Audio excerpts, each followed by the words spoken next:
Hola familia sembradora, por si aún no lo sabías, este es el canal oficial de nuestra iglesia, El Buen Sembrador.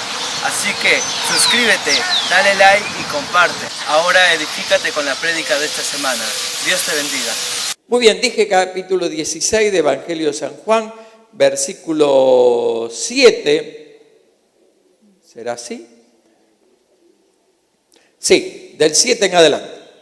Dice la palabra de Dios de esta manera: pero yo os digo la verdad, está hablando el Señor Jesucristo, digo la verdad, os conviene que yo me vaya, que el Señor Jesucristo volviera de donde había venido, porque si no me fuera, el Consolador no vendría a vosotros, mas si me fuere, os lo enviaré. Cuando Él venga, convencerá al mundo de pecado, de justicia y de juicio. De pecado por cuanto no creen en mí, de justicia por cuanto voy al Padre y no me veréis más, y de juicio por cuanto el príncipe de este mundo ha sido ya juzgado.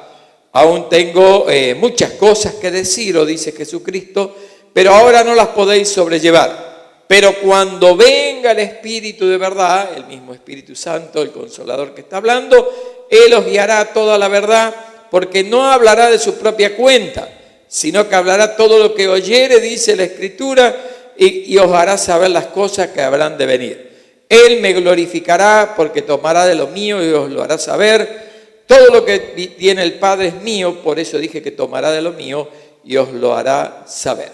Sin lugar a duda nos está hablando de la obra del Espíritu Santo, aquella obra incomparable, maravillosa que el Espíritu Santo está haciendo desde cuando fue enviado. Como dice Jesucristo, es necesario que yo me vaya para poder enviar al Consolador, la promesa del Padre.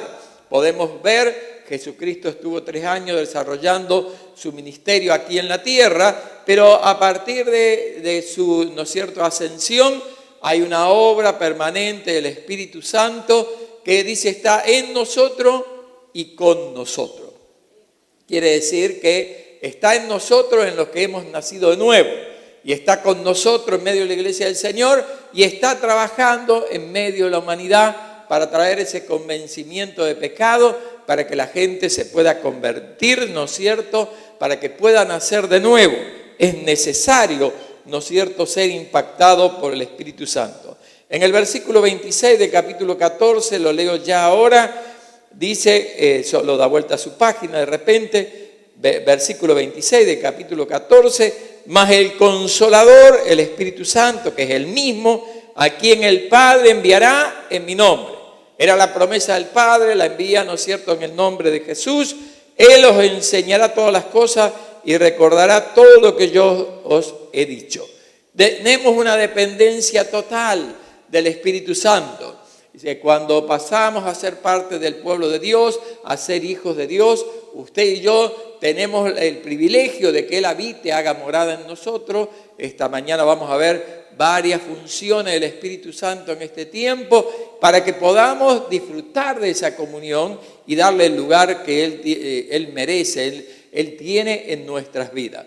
Porque a veces, como decimos, es el ilustre, ¿no es cierto?, desconocido o olvidado en la vida de los cristianos, y de Él dependemos, porque si no es por la obra del Espíritu Santo, nadie se puede convertir. El mejor predicador con la mejor verborragia, la mejor prédica, el mejor conocimiento teológico, no puede convencer a nadie si el Espíritu Santo no está obrando en medio de la prédica. Quiere decir que no es una obra de hombre. Algunos dicen, yo prediqué y se convirtieron tanto. Eso es vanagloria humana. Si la gente se convirtió es porque el Espíritu Santo estuvo obrando y tocando las vidas, ¿no? A veces uno escucha el testimonio, parece que es el testimonio de la obra del hombre. Nunca la obra del hombre, ¿no es cierto?, podrá producir un cambio en el corazón de las personas. Vamos a empezar hablando de esto que dice que convencerá al mundo de pecado. Bueno, es polifacética la tarea del Espíritu Santo en nuestras vidas. Primeramente, activa nuestra conciencia, porque cuando usted y yo no estábamos en los caminos del Señor, y de repente si usted está en los primeros días que está en la iglesia del Señor, congregándose, tenemos que saber que el gobierno era diferente en nuestras vidas. Toda nuestra parte almática era la que estaba al gobierno de nuestro cuerpo y se confabulaba con la carne. Era la parte almática que decía, bueno, vámonos de parranda, vamos a consumir esto, vamos a consumir aquello, vamos a practicar ciertas determinadas cosas que no tenían que ver con la voluntad de Dios y que sin lugar a dudas afectaban nuestro cuerpo, toda nuestra vida, ¿no es cierto? Dañaban nuestra vida, nuestra familia, nuestras relaciones, pero había un gobierno del alma que estaba confabulada con el cuerpo, con la carne, y que tenían sojuzgado la parte espiritual del hombre, ¿no es cierto? Es por eso que viene el Espíritu Santo y activa en nosotros la conciencia para que asumamos la culpa de nuestros pecados. Cuando el Espíritu Santo no estaba trabajando en nosotros, hasta algunos podían decir que era bueno lo que hacía, ¿no? Que le agradaba, no le importaba si dañaba a alguien, no le importaba si lo dañaba a él, a la familia, a los hijos, no importaba, porque no había posibilidad, ¿no es cierto?, estábamos inclinados hacia el mal. Es aquello que dice Gálatas, las obras de la carne, todas aquellas cosas que de una manera u otra todos estuvimos involucrados antes de haber nacido de nuevo para el reino de los cielos. Es por eso que en esto que nosotros hablamos de que el Espíritu Santo viene y convence el pecado, activa nuestra conciencia, ¿no es cierto? Y entender que el mayor pecado que teníamos, lo vamos a resaltar un poquito más adelante, era que rechazábamos a Jesucristo y por eso hacíamos todas estas cosas. Y hace aflorar en nuestra conciencia de que teníamos una naturaleza depravada, inclinada al mal. ¿Se acuerda cuando habla del tiempo de Noé? Dice, todos hacían el mal, ¿no? Permanentemente el mal. Bueno, así estábamos nosotros antes de conocer al Señor. Ninguno puede decir que era buenito, ninguno puede decir, claro, aparentemente podíamos ser el mejor de donde vivíamos, ¿no? De donde trabajamos, de donde estudiamos, el mejorcito, pero nadie estaba perfectamente alineado a Dios y teníamos una naturaleza depravada, aquella naturaleza que heredamos de Adán y Eva, ¿cierto? La rebelión en el huerto del Edén marcó a la raza humana de ahí en adelante y nos puso en una necesidad de reconciliación con Dios. Ellos tenían una comunión profunda, ¿no es cierto?, con el Padre venía todas las tardes y dice, se paseaba en el huerto del Edén, a donde estaban Adán y Eva, y por aquella rebelión el hombre pierde comunión con Dios, y es por eso que necesitamos de la obra de Dios y necesitábamos que Jesucristo viniera y pagara por nosotros, pero necesitamos de la obra del Espíritu Santo y no solo en la conversión, sino que vamos a ver que mientras estemos en la tierra tenemos una dependencia total del Espíritu Santo. El Espíritu Santo además nos desafía, nos compele, ¿no es cierto?, a cada uno de nosotros a admitir que la mayor insensatez que teníamos era morir sin Cristo, ¿no? Porque como dijimos, el gran pecado era negar a Cristo. Usted niega a Cristo y no tiene acceso a la comunión con Dios ni a la eternidad con Dios. Por eso uno puede intentar ser cristiano a su manera. Hay mucha gente que trata de ser cristiano a su manera, ¿no? Y quiere imponer ellos a Dios el modelo. Pero cuando uno niega a Jesucristo, no puede tener relación con Dios.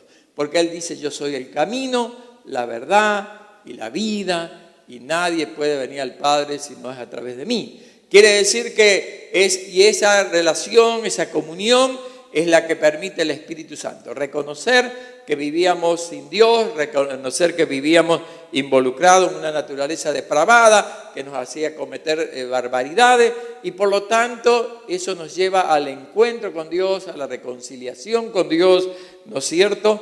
Y enternece nuestro corazón. El Espíritu Santo cambia nuestra vida completamente. Cuando usted seguramente pudo haberlo experimentado en su ser, pero además podemos verlo en gente que de repente ha sido mucho más dura. Usted puede ver en la Escritura. Bueno, un Pablo si bien era religioso, era hebreo de hebreo, ¿no? Fariseo de fariseo, había sido enseñado con los mejores maestros del judaísmo, pero sin embargo era una persona dura, perseguía a la iglesia, trataba de alcanzarlos, hacerles negar la fe, ponerlos presos, consintió la muerte de Esteban. Era un hombre duro. Sin embargo, tocado por el Espíritu Santo, cambia completamente su personalidad. Podemos ver un Pedro que cuando en los primeros días todavía que estaba con el Señor, todavía era un hombre bastante difícil, bastante complicado este Pedrito, ¿no? Porque era muy carnal, ¿no es cierto? Reaccionaba violentamente y hacía cosas a pesar de que estaba con el Señor. Cuando uno ve las cartas de Pedro, cuando usted lee las cartas esas cortitas de Pedro, usted puede ver, dice, esta persona es diferente. Esta persona parece no ser el mismo Pedro que veíamos caminar con el Señor. Porque hay una tarea del Espíritu Santo que enternece, cambia. No importa el carácter que usted y yo tengamos, ¿no es cierto? Es transformado por la obra del Espíritu Santo. En los tiempos que nos tocó trabajar con Club 700, había tres extremos de colaboradores, ahí o 4, teníamos muchos, unos 30 colaboradores que hacían consejería telefónica, por carta y personal, pero teníamos algunos casos muy particulares. Teníamos a alguien que fue guerrillero en los tiempos de Argentina, en los tiempos del 70, que fue 10 años antes que en Perú, y este hombre había sido, no era muy alto, ¿no? De esos amigos muy profundos que falleció hace poquito. Bueno, él en sus tiempos, él había sido la mano derecha de un líder muy fuerte en nuestra ciudad, de la parte de izquierda, la parte revolucionaria. Estos arriesgaban sus vidas. Él abría su camisa y decía, disparen, ¿no? Así era, ¿no? Era bravo mi amigo.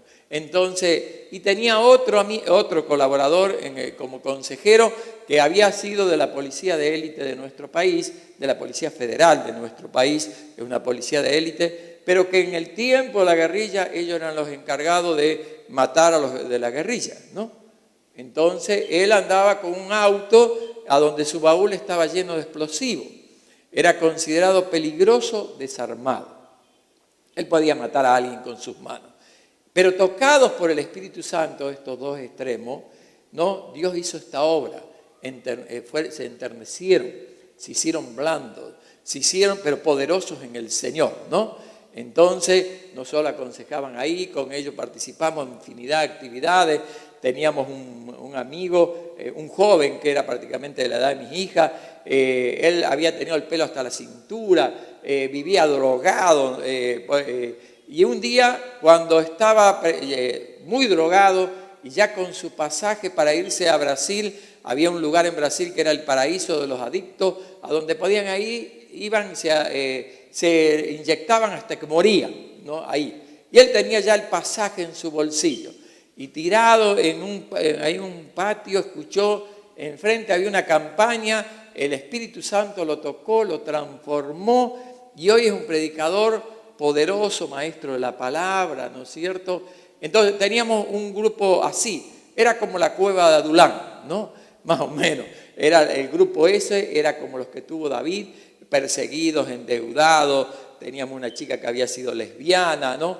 Pero a donde por la obra del Espíritu Santo transformado, esa es la obra del Espíritu Santo, ¿no? Entonces cambia la persona, enternece la persona, es aquello que las cosas viejas pasaron, aquí son todas hechas nuevas.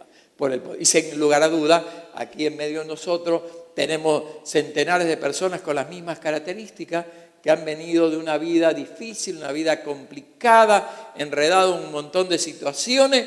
Sin embargo, el Espíritu Santo hace esto. Activa nuestra conciencia, decíamos, nos hace reconocer que habíamos tenido una naturaleza depravada, porque tenemos que arrepentirnos, no podemos seguir diciendo que estaba bien lo que hacíamos antes. Todos tenemos que pasar por eso y admitir que sin Cristo nuestra vida no tiene sentido. Esta obra maravillosa del Espíritu Santo, porque cuando uno rechaza a Cristo no hay vida. Entonces, la convicción esta del Espíritu conduce a un sincero y genuino arrepentimiento en nuestras vidas.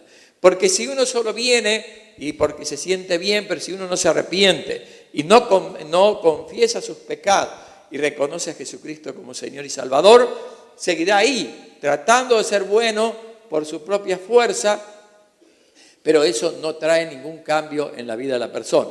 Seremos menos violentos, estaremos menos involucrados en la maldad, pero no seremos hijos de Dios. Porque el gran error de la humanidad, de todos, usted y yo seguramente pensábamos lo mismo, en medio de mi pueblo, gente de campo, si a alguien le decían, ¿usted es cristiano? Ellos respondían, ¿y qué? ¿Voy a ser animal? ¿No? Así decían esta gente de campo. Porque ellos pensaban que por el solo hecho de nacer somos cristianos, ¿no? Porque esa era la idea.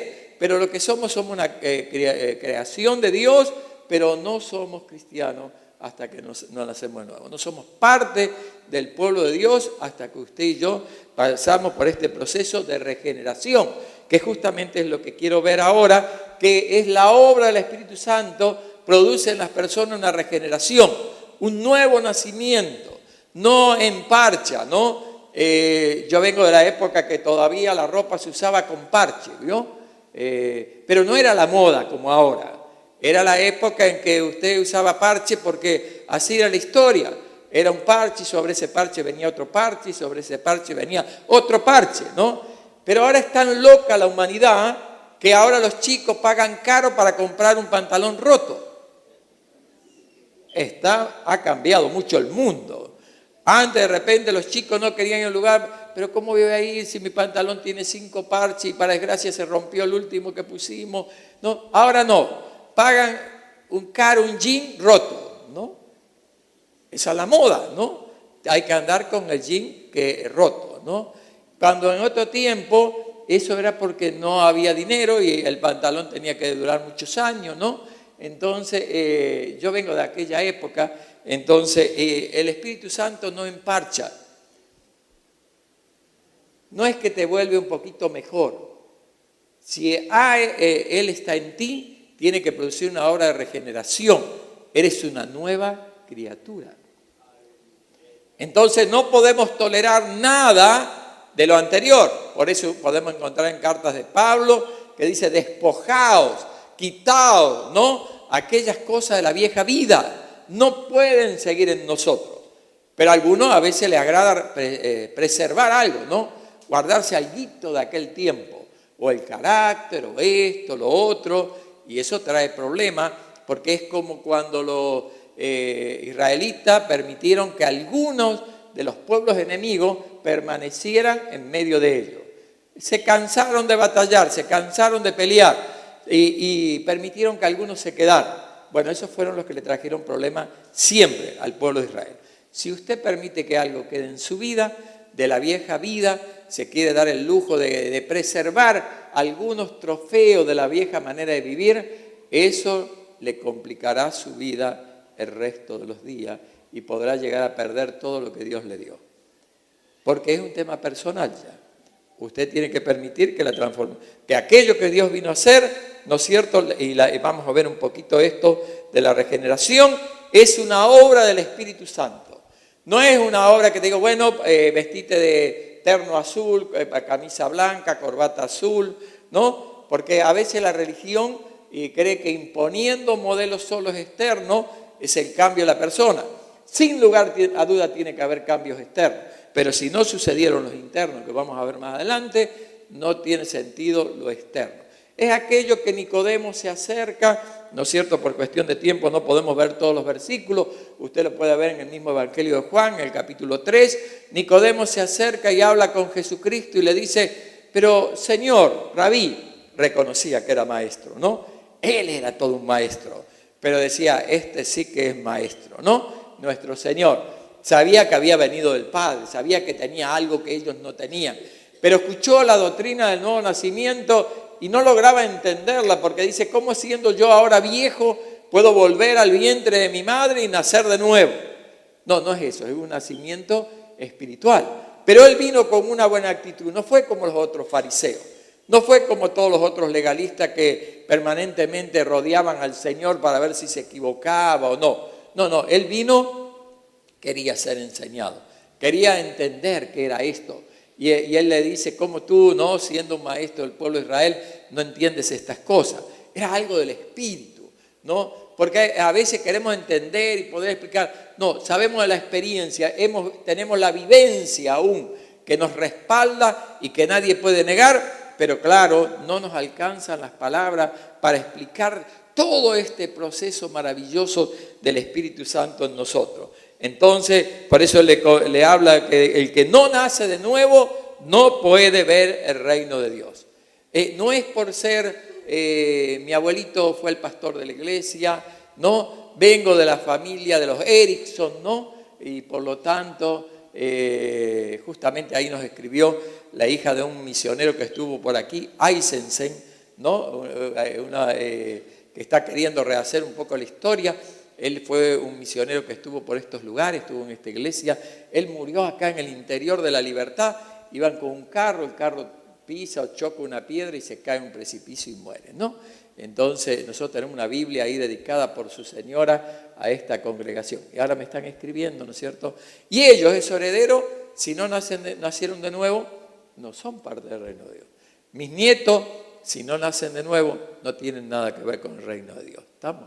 Entonces no es por herencia, es algo que cada uno, por eso usted tiene que llevar a sus hijos al encuentro con el Señor. Usted tiene que llevar a sus hijos a rendir sus vidas al Señor. No sea usted el tropiezo para ellos, porque como he dicho muchas veces, a veces los papis son el tropiezo, ¿no? Ahora parece estos días que a todas las familias los afectó el huaico, arriba tenemos el 30% de los niños. Y no los afectaron, son los papis que se quedan a dormir, ¿no? Le están robando a los chicos la posibilidad de estar en la escuela bíblica. Entonces, ayúdelos a acercarse al Señor, ayúdelos a crecer en las cosas del Señor, ayúdelos a servir al Señor. A veces son los papis que le impiden, no, ¿para qué va a ir tanto? Vas a perder la carrera en la universidad. Mire, si su hijo pierde la carrera no es por venir acá al culto. Viniendo 2 o 3 veces por semana, 6 horas, no pierde la carrera. Si pierde la carrera porque es un vago, no estudia durante la semana, porque no se esfuerza, que no nos hagan el cuento, ¿no? Porque uno después de 30 años hemos visto graduarse centenares de jóvenes que han sido fieles en la iglesia. Lo otro es un cuento que a veces los mismos papis avalan, impulsan y le arruinan la vida a los chicos. Después va a llorar, ¿no? Entonces es la época que más necesitan estar en los caminos del Señor cuando están en la facultad. Porque en la facultad escuchan todo tipo de doctrina. Ahí le hacen bullying espiritual, bullying psicológico de todo tipo. Y si no están en los caminos del Señor, su camino será un camino de perdición, ¿no? Entonces vemos la naturaleza de la regeneración, del nuevo nacimiento, es una obra exclusiva del Espíritu Santo. No es una obra de la religión, no es una obra de una congregación, no es una obra de una denominación, ¿no? Y hay una necesidad de la regeneración, un cambio radical, ¿no es cierto? Dice justamente en la carta a los Efesios, dice que necesitamos nacer de nuevo. Le voy a leer Efesios 2:5, eso se lo leo por un momentito. Dice la Escritura, dice, aún estando nosotros muertos en pecado, está hablando Pablo, dice, nos dio vida juntamente con Cristo. Por gracia somos salvos, ¿no? Todos estábamos muertos en nuestros delitos y pecados. Entonces ahora teníamos perfume de muerte, ¿no? Y ahora nos alcanzó el perfume de la vida, el perfume que viene por la obra de Cristo en la cruz del Calvario, esta obra maravillosa de nuestro Señor Jesucristo, ¿no? Dice, esto viene, es una acción regeneradora. ¿Y qué va a afectar esto? Es una acción, digamos, algo invisible, algo interior, pero tiene que producir resultados visibles.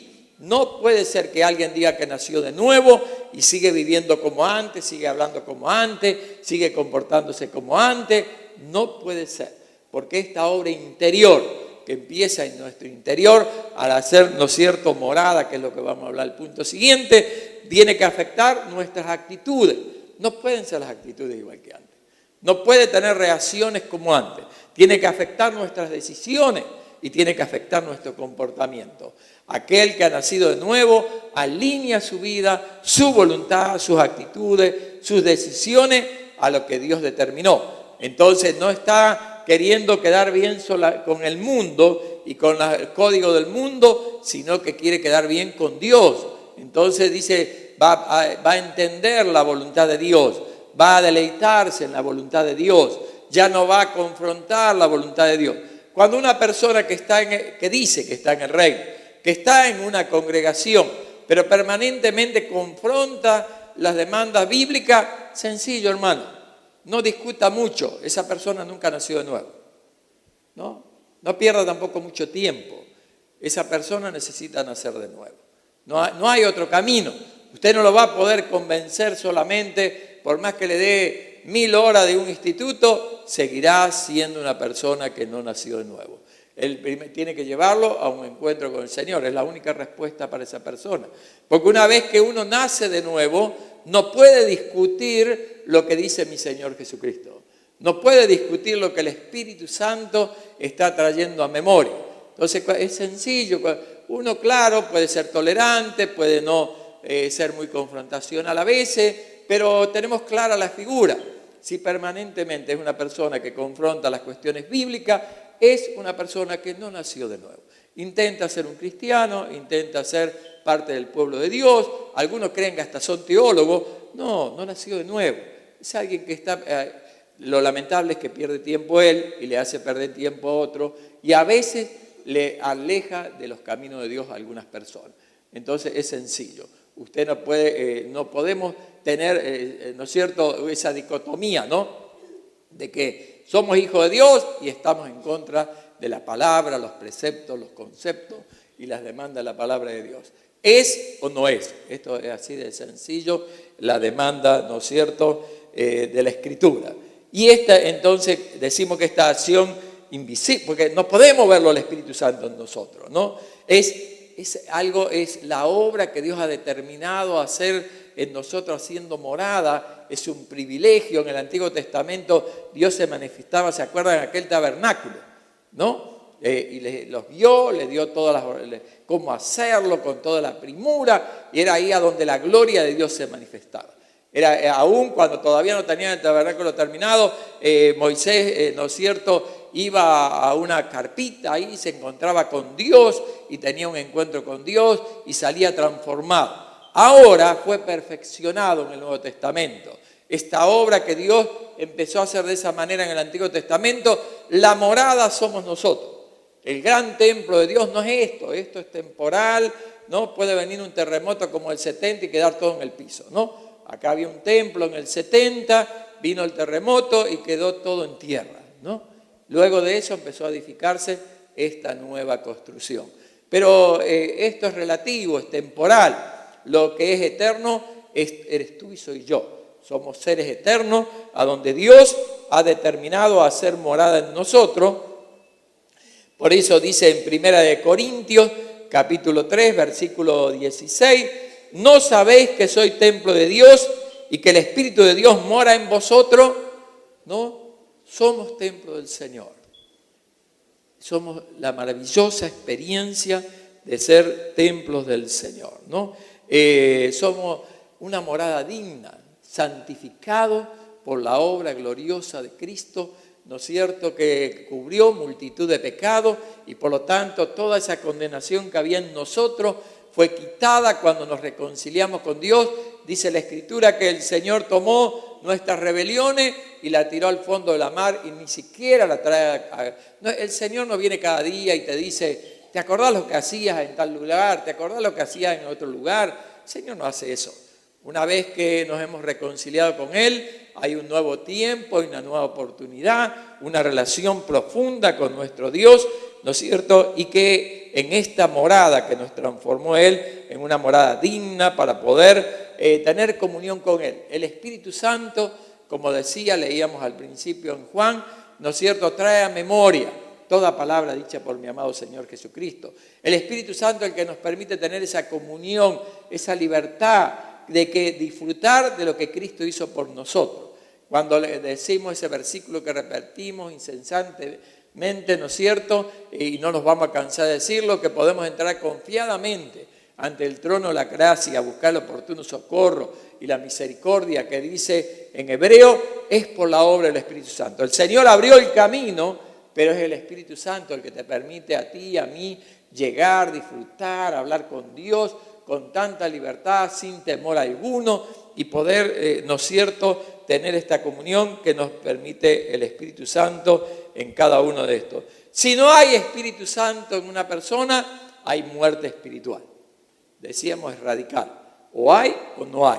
No puede ser que dice que es hijo de Dios y no tiene el Espíritu Santo. Si no está el Espíritu Santo haciendo morada en él, hay muerte, solamente hay muerte. Solamente no pertenece al pueblo, al de Dios, ¿no es cierto?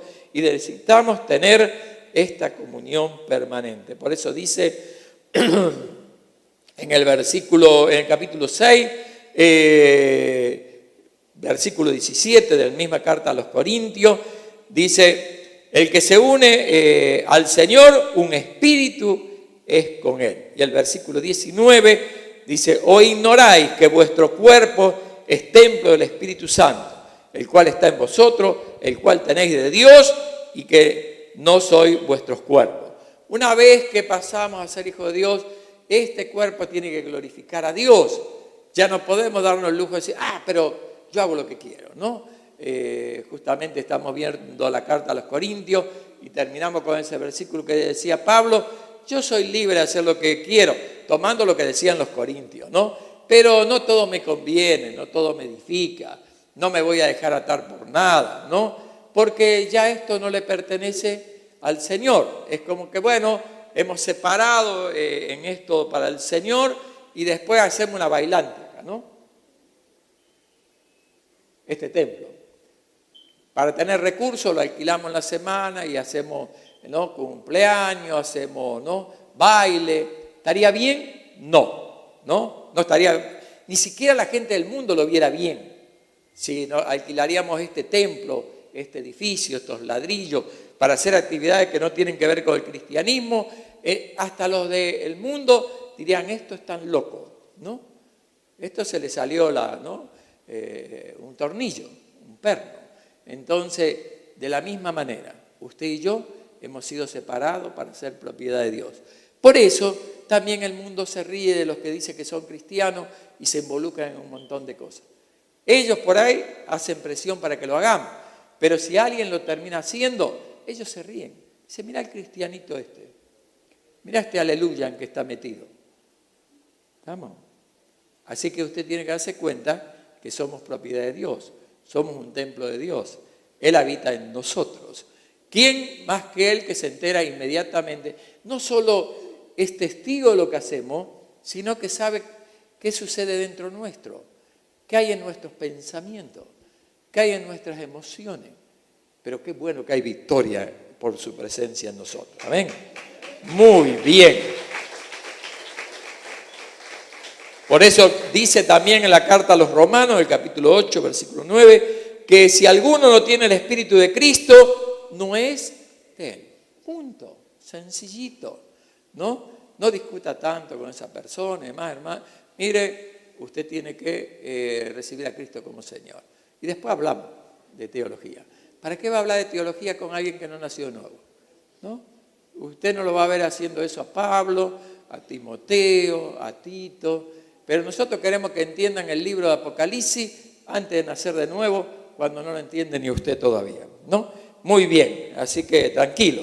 Entonces, un cristiano auténtico es aquel en el cual la presencia del Señor morando a través del Espíritu Santo es algo permanente, ¿no? Entonces, y eso de ser morada del Señor nos transforma, ¿no es cierto? Es posible, si estamos santificados completamente. Dice, espíritu, alma y cuerpo.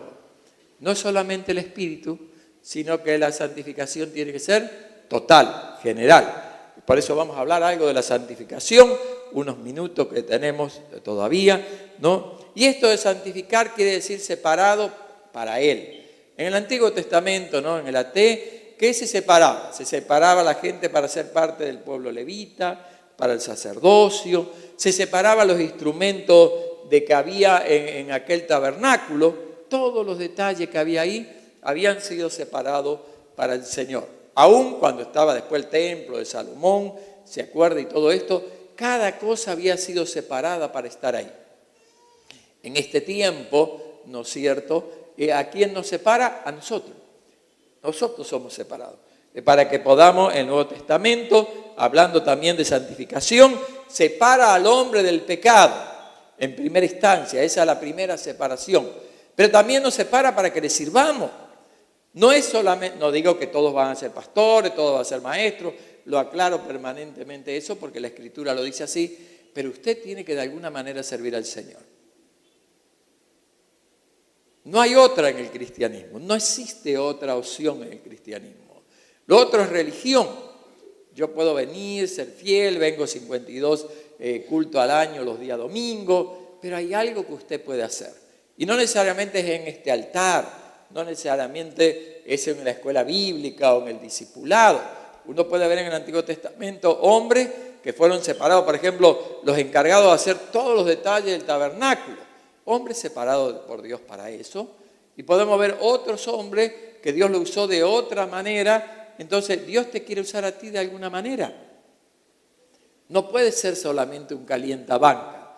No puede ser solamente un miembro de la iglesia. Ahora viene la asamblea y algunos, pastor, pero no figuro ahí en el registro de miembros plenos.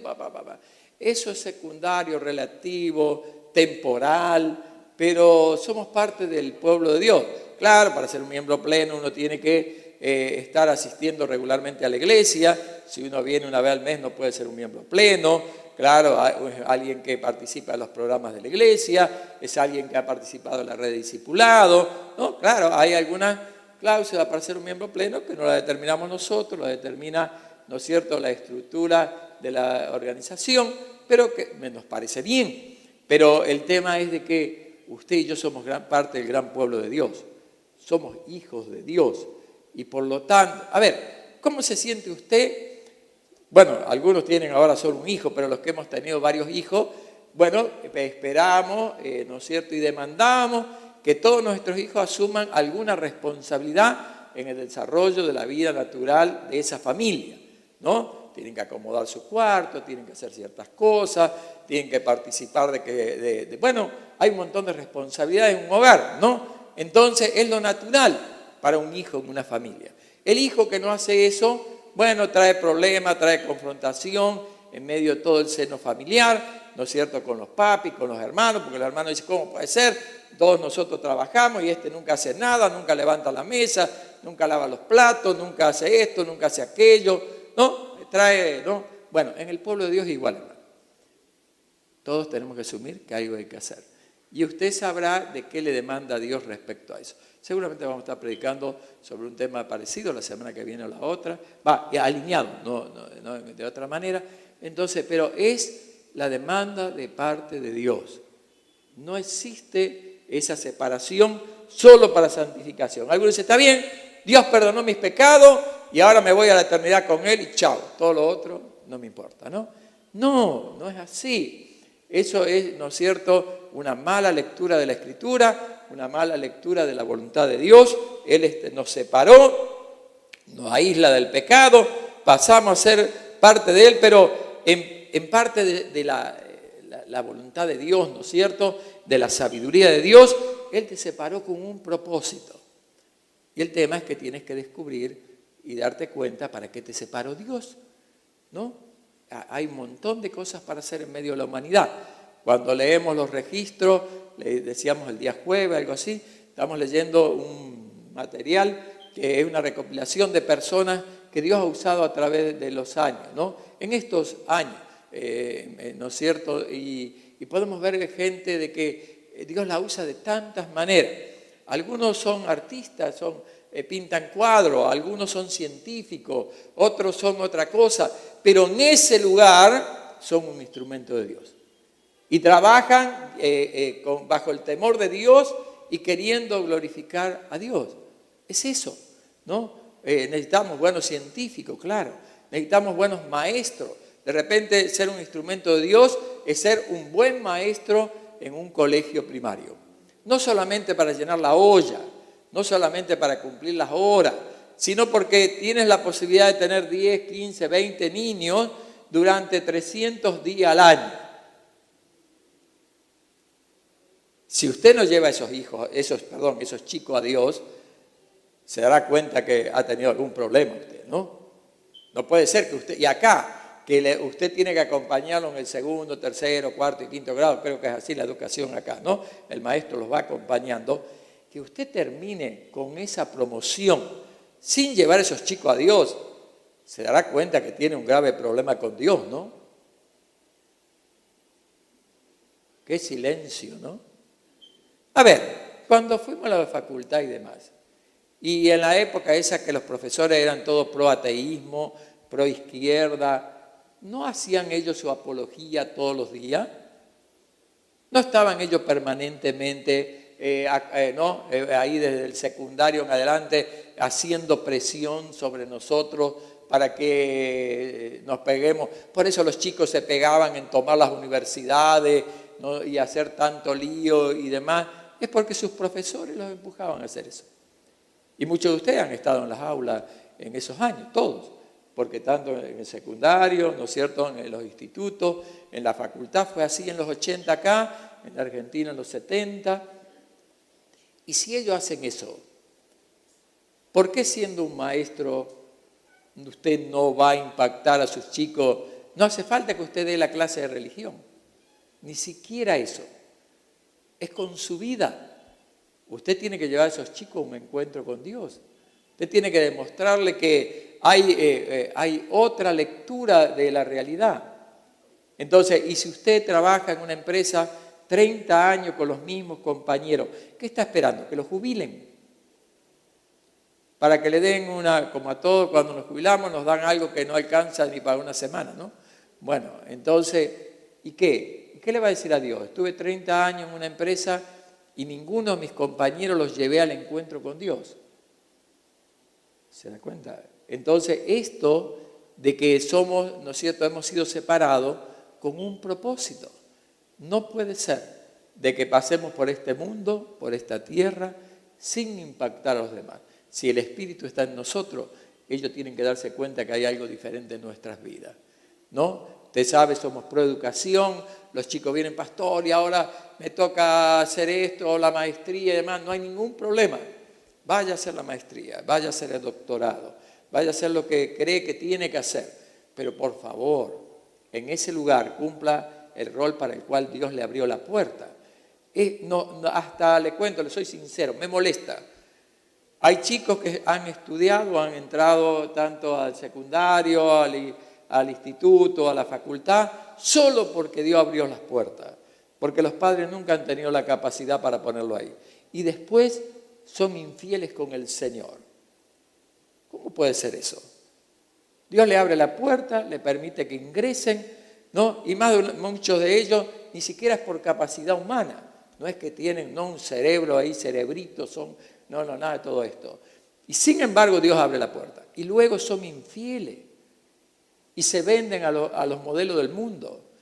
Y lamentablemente a veces son los padres que los impulsan, ¿no? Entonces, porque esto tiene que ver, ¿cuál es el obstáculo de la santificación? El significado es separado. Propiedad de Dios, te saco del pecado, te saco de las tinieblas, te trae ¿no es cierto?, del reino de Satanás, te traigo al reino de la luz, al reino de mi amado Padre, pero es con un fin, es con un propósito. Y el mayor obstáculo de la santificación es la naturaleza humana. Eres tú, ni siquiera es el diablo. Hay gente que vive acusando al diablo. Yo creo que en el juicio final el diablo va a decir, estos son todos unos mentirosos, yo no tuve nada que ver con él, ¿no? Solito se metió en el lío este tipo. Primero, antes de culpar al diablo, piense qué estamos haciendo nosotros. Porque si usted es firme, el diablo no tiene ninguna autoridad sobre nosotros. No hay demonio, no hay diablo. Existen, son reales, claro que sí. Pero no hay nada que puedan hacer de impedir que les sirvamos. Nada.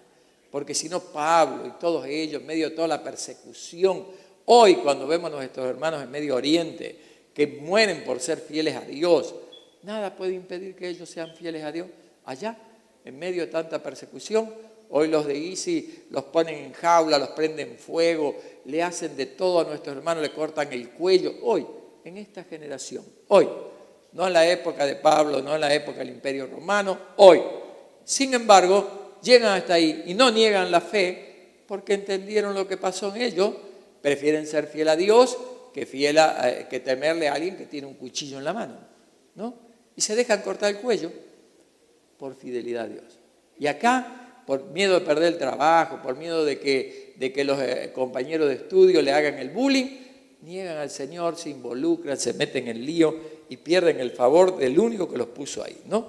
Entonces hemos sido separados para ser útiles en la mano de Dios, y el gran obstáculo entonces es justamente aquello que dice Pablo en Gálatas: el deseo de la carne es contra el espíritu y el espíritu contra la carne, y estos se oponen entre sí para que no hagáis lo que quisieren. Pero va a suceder lo que usted le permita y lo que yo le permita.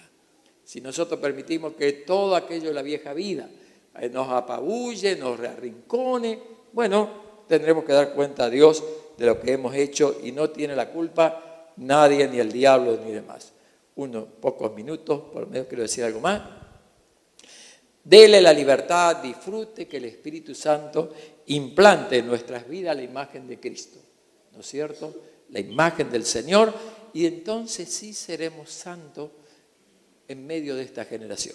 El otro día yo estaba en una congregación a donde también enseño, en un instituto bíblico, y le decía: y su pastor, el santo, y puse el nombre del pastor. Y todos ellos se rieron, ¿no? 20 alumnos. Y digo: claro, es santo. Usted es santo. No somos santos para que nos pongan un pedestal, ¿no? Para que después nos hagan un yeso cuando morimos. No. Para ser parte del pueblo de Dios hay que ser santo. Separado para Dios quiere decir. Y vivimos en un proceso de santificación permanente, porque hay una santificación inmediata: separado para Dios, me perdona todas las barbaridades, ¿no es cierto? Soy limpio por la sangre de Cristo. Pero después hay una santificación diaria. Usted sabe que tiene que luchar para que esto, ¿no es cierto?, para batallar, para que no permitir ser, ¿no es cierto?, engañado por el enemigo. Veo 2 puntitos más porque el tiempo ya no me permite, ¿no es cierto? Y el Espíritu Santo viene y nos reviste de poder. Aquello que tanto leemos los pentecostales, Hechos 1:8, y recibiréis poder cuando ven, porque una cosa es que habita en mí y la otra cosa es que soy embestido por el poder de lo alto. Son 2 experiencias completamente diferentes, ¿no? Quiere decir que somos regenerados y estamos aptos, estamos en condiciones para ser investidos por el poder de lo alto, y justamente esa investidura tenía que ver con ¿qué? Para que predicaran el Evangelio. Qué bueno si hablas en lengua, qué bueno que si ves visiones, qué bueno, ¿no? Y todas estas cosas que creemos, somos una iglesia pentecostal, pero es fundamentalmente para servir, ¿no? Recibiréis poder, me seréis testigos. Quiere decir que es para eso. Todos tienen que compartir, ¿no es cierto? Y eso va a traer todo un desarrollo en nosotros del fruto del Espíritu en cada una de nuestras vidas. Termino viendo el último punto, que habla que vivifica nuestros cuerpos.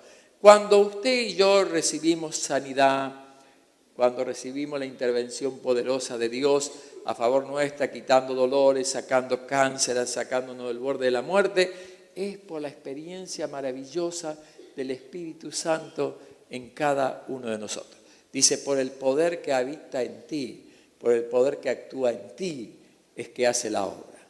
Pero a veces nosotros estamos más pendientes del que va a orar por mí, que no está mal, lo hacemos, imponemos manos, es parte de la vida de la iglesia, pero es el que habita en ti.